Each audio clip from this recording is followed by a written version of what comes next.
Dans le premier degré, un enseignement du créole est organisé par des maîtres habilités. À l'école élémentaire Laurent Vergès, Stéphane Marcy travaille dans ce dispositif. Alors, quelle langue on avait parlé ce matin? Seulement créole? Les deux. On avait mis Titine pour le créole et on avait mis Enzo pour le français. Là, on va choisir une seule langue. Vous me direz ce que c'est. On y va? Quel coco? Coco de l'eau. Quai de l'eau, la rivière. Quelle rivière? Rivière Saint-Jean. Quel Saint-Jean? Saint-Jean-Baptiste. Quel Baptiste? Baptiste Coco. Ce qui m'a amené à passer l'habilitation, c'était l'observation fortuite d'une collègue au moment où je débutais ma carrière. J'avais vu cette classe lors d'un spectacle de fin d'année faire une production qui m'a semblé spontanée, qui différait de ce que j'ai pu voir auparavant. Après avoir interrogé ma collègue, elle m'a orienté vers l'habilitation avec les sélections, la formation. Et j'ai pu comprendre pourquoi cette classe avait réussi à mettre cette ambiance en place. C'était des choses liées à cette langue vivante, cette langue régionale. Quelle rivière? Rivière Saint-Jean. Quel Saint-Jean? Saint-Jean-Baptiste. Quel Baptiste? Baptiste Coco. Quel Coco? Coco de l'eau. Quel de l'eau, la rivière. Quelle rivière? Rivière Saint-Jean. Quel Saint-Jean? Saint-Jean-Baptiste. Quel Baptiste? Baptiste Coco. Quelle langue nous l'a causé?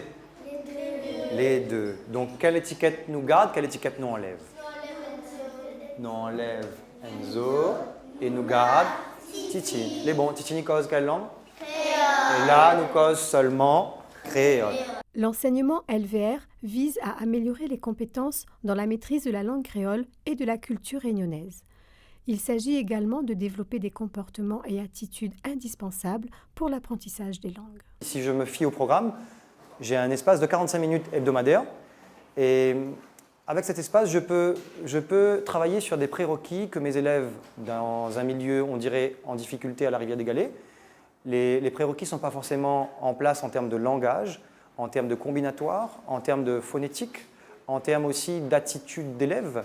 Et cet espace de 45 minutes avec la langue vivante régionale est propice à ces apprentissages qu'on a peut-être parfois un peu du mal à caser, étant au CE1, plus en maternelle, plus au CP, on peut à nouveau retravailler sur ces prérequis dans la langue maternelle. En début d'année, ça te souviens, nous l'avait fait Sirandan. Tu te souviens ça? Oui. C'est quoi un Sirandan? Un devinette en créole. Il commence par quoi un Sirandan? Cossin chose. Ça, qui dit ça? C'est le devis, celui qui fait le devinette. Et bonne marma, il rôde la réponse, tout ça tu dis? Quelle chose. Cossin chose, quelle chose. Nous l'avons fait Sirandan dessus, bonnes animaux. Les bons. Et après ça, nous l'avons arrêté un petit moment, nous l'avons travaillé dessus tisane et citrouille, et après nous l'avons travaillé sur le théâtre. Là, nous va recommencer un petit peu avec Sirandan, nous l'avons fini avec les animaux, nous va faire aujourd'hui avec les fruits. Donc, il commence à mon premier avec un Sirandan, deux Sirandan, trois Sirandan pour reprendre l'habitude, et après, ça sera votre tour. Ça sera d'écrire des Sirandan sur les fruits. Les bons? Alors, c'est une chose. Couteau pendillé. Nélia? Les bons, bravo. Ce qu'on peut observer à défaut de chiffres, ce sont les attitudes des enfants, c'est l'ouverture, c'est le fameux parler en continu qui est une compétence de CP-CE1. Lorsqu'on essaye de l'évaluer, on se rend compte que ça n'est pas acquis. Et en tout cas, là-dessus, on observe des enfants qui, au bout d'une année, sont capables d'aligner 5 phrases en créole. Et lorsqu'ils sont capables de les aligner en créole, généralement, ils savent aligner 5 phrases en français.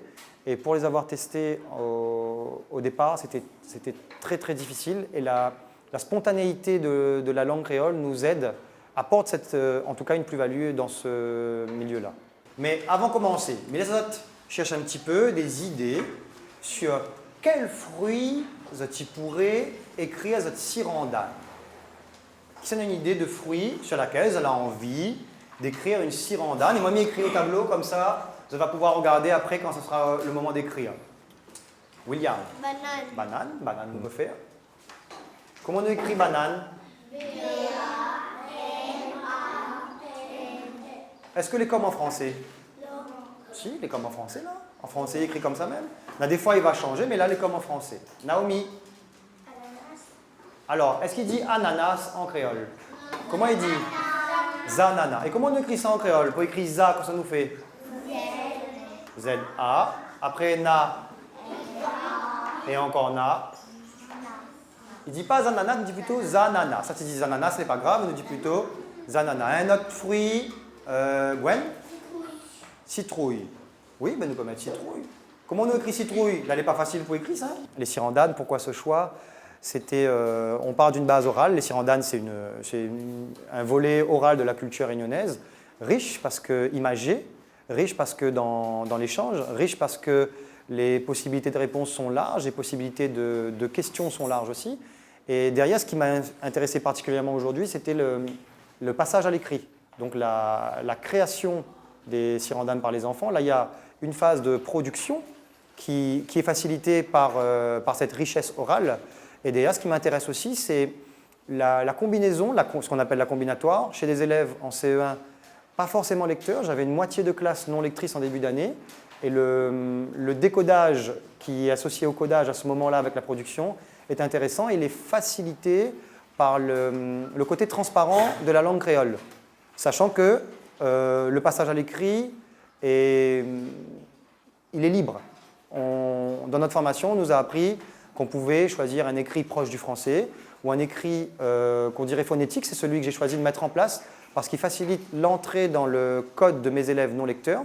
Et il permet aussi une comparaison des codes pour les élèves qui sont lecteurs et qui sont en train au CE1 en fin d'année de rentrer de plein pied dans l'orthographique.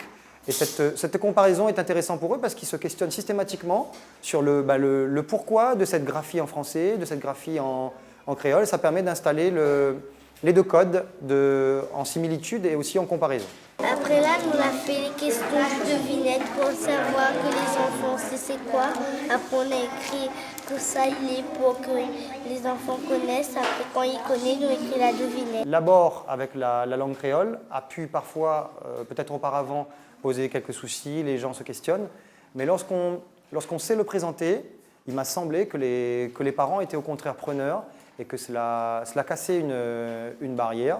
Et que le fait de comprendre qu'on n'est pas sur un engagement personnel, mais qu'il s'agit là de répondre à des programmes avec une grille de compétences, avec un référentiel connu et avec un apport à la fois vers le français, un apport vers un bilinguisme et pourquoi pas un trilinguisme, je crois qu'il y a une plus-value. Ce que peut apporter aux élèves, en tout cas ce cahier de langue, c'est le regroupement des deux langues vivantes, anglais et créole. Et ça coïncide aussi avec ma pratique de classe qui veut que les énoncés que j'étudie en créole, je pars du créole, ce sont des énoncés qui sont codifiés dans un programme officiel. Ces énoncés, je les reprends en anglais et je les reprends aussi en comparaison de langue en français-créole.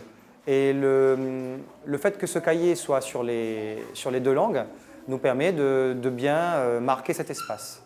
Ce cahier-là, je l'avais fait avant les nouveaux programmes, mais il me semblait, dans les formations que j'ai pu avoir, que la compétence langagière était au centre des apprentissages. Le nouveau programme nous ramène là-dedans, nous parle de langage d'une façon générale et large, de plusieurs langages, de langage au pluriel. Et on est tout à fait dans cette pratique-là avec la LVR qui s'inscrit dans un cadre plus large de langue vivante, mais aussi de langue d'instruction, le français. Concernant la continuité des apprentissages, ça dépend un peu de l'organisation locale au niveau de l'établissement. Et nous avons ici 3 postes fléchés. Ma collègue de CP a un poste fléché. Elle met cet apprentissage en place.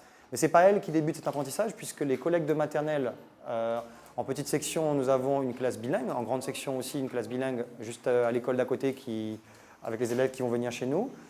Et la nouveauté cette année, c'est que ma collègue, avec mon arrivée de CM1, a décidé de descendre sur le CE2 pour assurer cette continuité. Donc nous avons là une ligne interrompue avec la moyenne section, mais on a quand même 5 années là où la continuité des apprentissages est assurée. L'enseignement du créole amène les élèves à entrer progressivement dans une relation interpersonnelle en créole et en français. Afin de favoriser un tel enseignement, Le plan d'action académique prévoit d'intégrer un module LVR dans le cursus de formation initiale et continue.